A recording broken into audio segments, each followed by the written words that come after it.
Olá, louvado seja nosso Senhor Jesus Cristo, para sempre seja louvado, glória ao Pai, ao Filho e ao Espírito Santo, como era no princípio, agora e sempre. Amém. Queridos irmãos e irmãs, paroquianos da nossa paróquia, Nossa Senhora da Abadia, aqui da Lagoa da Confusão, Diocese de Cristalândia, graça e paz na vida e na família de todos nós. 1º de abril de 2023, aqui nos reunimos atentos à palavra do Senhor, nesse sábado, na 5ª semana da Quaresma. E o evangelho que nós temos no dia de hoje é tirado de João, capítulo 11, versículos de 45 a 56.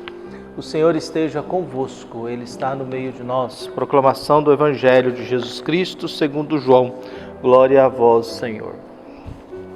Naquele tempo, muitos judeus que tinham ido à casa de Maria e viram o que Jesus fizera, creram nele. Alguns, porém, foram ter com os fariseus e contaram o que Jesus tinha feito. Então os sumos sacerdotes e os fariseus reuniram o conselho e disseram: o que faremos? Este homem realiza muitos sinais.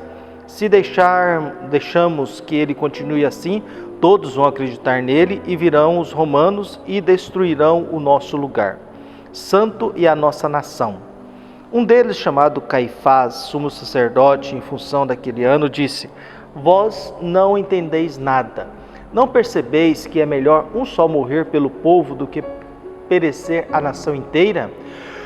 Caifás não falou isso por si mesmo. Sendo sumo sacerdote em função daquele ano, profetizou que Jesus iria morrer pela nação. E não só pela nação, mas também para reunir os filhos de Deus dispersos. A partir daquele dia, as autoridades judaicas tomaram a decisão de matar Jesus. Por isso, Jesus não andava mais em público no meio dos judeus, retirou-se para uma região perto do deserto, para a cidade chamada Efraim. Ali permaneceu com seus discípulos. A Páscoa dos judeus estava próxima. Muita gente do campo tinha subido para Jerusalém para se purificar antes da Páscoa. Procuravam Jesus e, ao reunirem-se no templo, comentavam entre si: o que vos parece? Será que ele não vem para a festa? Palavra da salvação. Glória a vós, Senhor. Queridos paroquianos, um bom final de semana a todos nós, unidos na fé.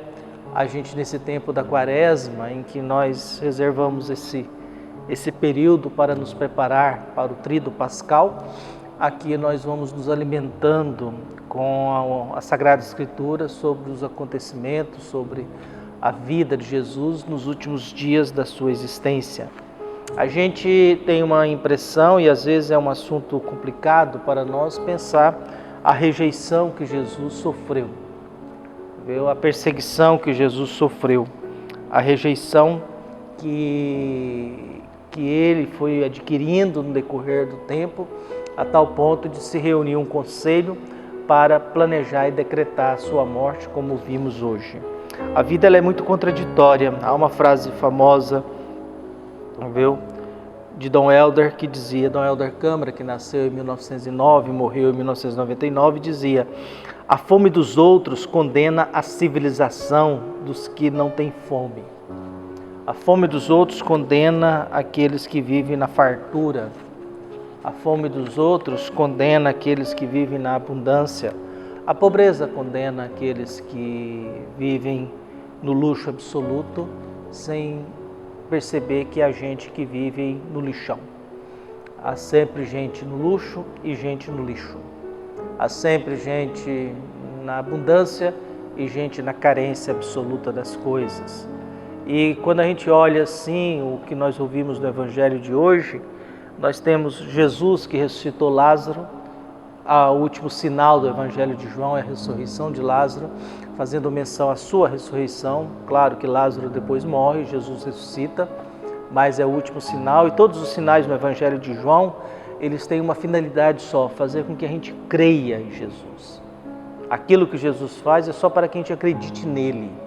O que é o Evangelho de João? Porque o Evangelho de João é o Evangelho da maturidade cristã, por isso é o mais recente, aquele que foi escrito por último, porque é fruto de uma digestão, de experiências com o ressuscitado durante muito tempo, longo, prolongada, e por isso é um evangelho mais mastigado, no sentido de que a maturidade da fé chegou ali.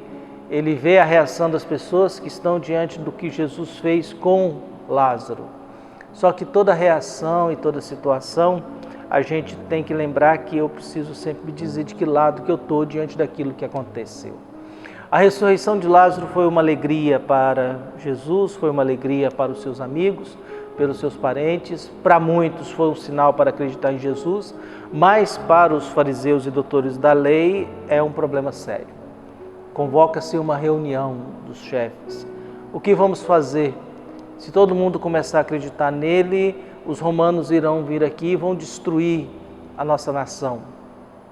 Como se Jesus fosse uma ameaça para o Império Romano. Não, Jesus era uma ameaça para o império da religião, dos fariseus e doutores da lei. Jesus não era um problema do Império Romano. Tanto que Pilatos terá dificuldade de poder aceitar e condenar Jesus à morte. Pilatos faz isso com a consciência pesada, sabendo que está condenando o inocente. Então, o que nós temos agora? A manipulação política de interesse em função de alguém que se sente ameaçado por um homem só.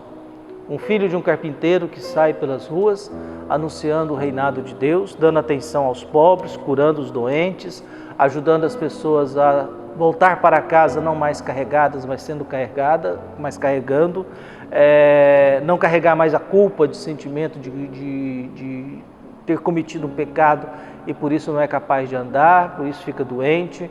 Então esse pessoal dessa religião fica preocupado porque as pessoas estão acreditando nele. E aí coloca o mundo da política do Império Romano como sendo ameaçado por Jesus, que está dando atenção aos pobres. E Jesus não está mexendo com Roma.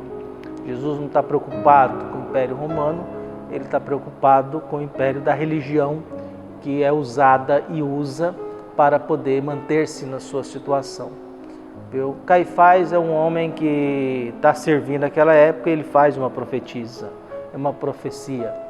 A princípio é impressionante, é melhor ele morrer do que todos nós padecer.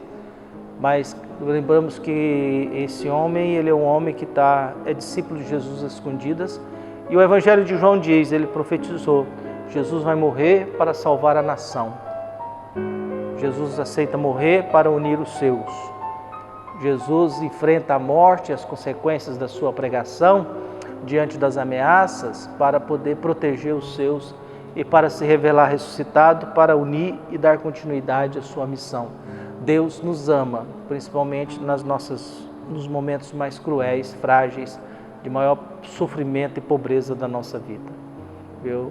Então, o que nós temos diante do Evangelho de hoje? Nós temos esse mundo religioso que se sente ameaçado por Jesus e quer matá-lo. Nós temos um mundo que vive em função de falar de Deus e quer destruir aquele que é o Filho de Deus, porque não aceita as coisas de Deus. Uma coisa é a gente dizer que a gente crê em Deus, que nós acreditamos em Deus. A outra coisa é a gente fazer as coisas que Deus quer, dar atenção a quem mais precisa, olhar com carinho as pessoas que mais necessitam da gente. Por isso cabe a cada um de nós rezar e sempre se perguntar de qual grupo nós fazemos parte. Nós fazemos parte da elite da igreja, dos fariseus e doutores da lei, que se sente ameaçado por Jesus, que questiona certas coisas e ameaça a nossa zona de conforto, ameaça a nossa segurança, ameaça nossos valores, nossos princípios. Ou nós somos essa multidão de gente que está acreditando em Jesus porque Jesus deu vida a quem estava morto. Quando a gente lembra do paraíso, do jardim, o centro, a árvore do centro é a árvore da vida. Querendo dizer que a nossa vida só tem sentido a partir do momento que a gente tem consciência de que o centro da vida tem que ser a vida mesmo. Por isso peçamos a Deus que nos abençoe, nos proteja e nos ajude a enfrentar os momentos em que, às vezes, o mundo do poder dos fariseus e doutores da lei predomina em relação ao mundo de Jesus, que quer devolver vida a Lázaro mortos. Um abraço e até mais.